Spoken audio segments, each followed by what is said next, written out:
الرحمن الرحیم۔ صحیح بخاری حدیث نمبر 857۔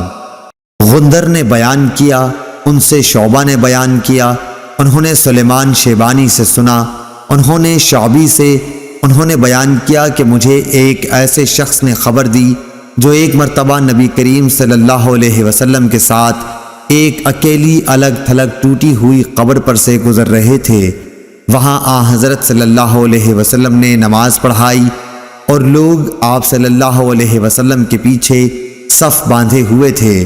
سلیمان نے کہا کہ میں نے شعبی سے پوچھا کہ ابو عمرو، آپ سے یہ کس نے بیان کیا؟ تو انہوں نے کہا کہ ابن عباس رضی اللہ عنہ نے۔